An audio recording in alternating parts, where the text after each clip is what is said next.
Helo na, Mari Grigg sy'n ma. Diolch o galon am gael y cyfle i feirniadu yr adran lefaru yn eich eisteddfod ysgol. Dwi wir wedi mwynhau bob un ohonoch chi yn llefaru. A mae wedi bod yn bleser hefyd i wrando ar yr holl ddarnau amrywiol. Gobeithio bod chi wedi mwynhau dysgu nhw hefyd. A lygen i longyfarch bob un ohonoch chi hefyd am ddysgu y darnau ar eich cof. Mae hynny yn dipyn o gamp, a dwi yn dal i gofio ambell i ddarn o'n i arfer cystadlu gyda pan o'n i'ch oedran chi. Felly dwi'n gobeithio fydd ambell i frawddeg, neu gymal, neu gymhariaeth, neu rhyw ddisgrifiad yn aros gyda chi, a falle ddaw yn handi pan fyddwch chi'n sefyll rhyw arholiad nes mlaen yn yr ysgol neu ymhellach yn eich gyrfa. Wel, dyna hwyl. Caselifio i'r dosbarth a chwalu'r geirioddi ar y bwrdd tra mae syr yn sgwennu. Neu fynd i'r steddfod a ffinsio Sian Canary Jones yn ei ffenol. Yn gyntaf dod blaned mercher, i fach as wyl yw hi, wedi dy gwyniar ei harddwch, ac yna dyw'n deiarni. Mae mawrth yn gwridon gynnes, yn goch ac oren i gyd. Yn gyntaf daw blaned mercher, i'n fach a swyl yw hi. Wedyn daw gwyn ar ei harddwch, ac yna daw yn ddearni. Mae mawrth yn gridon gynnes yn goch ac oren i gyd. A nesaf mae iau ei lle. Nad oedd llyn. Troesom yn genedlu gynhedlu ystyroniaid heb ystyr yw hanes. Gwymon o ddynion heb ddal tro'r trai.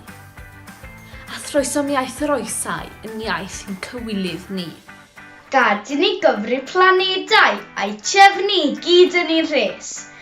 Y rhai sy'n bellach na phellter a rhai sy'n rhywfaint yn nes.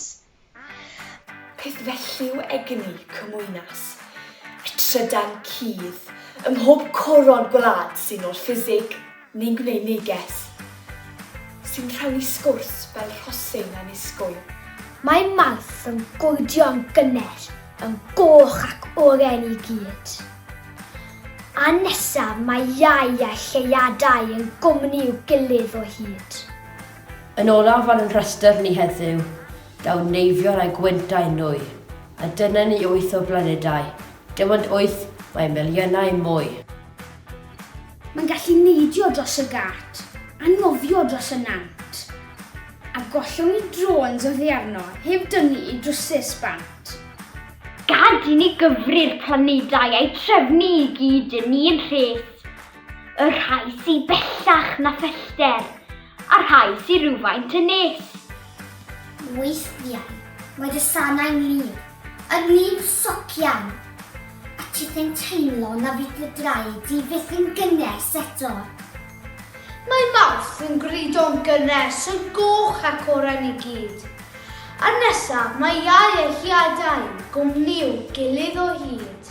Wel, dyma fel dwi'n gweld pethau heddi, o'n i'n teimlo bod y safon yn uchel iawn, a oedd hi'n anodd beirniadu, ond dyma fel dwi'n gweld pethau beth bynnag. Mae'r wobr gyntaf yn mynd i Elin, mae'r ail wobr yn mynd i Mari, a mae'r drydedd wobr yn mynd i Beca, a llongyfychiadau i bob un ohonoch chi nath gystadlu.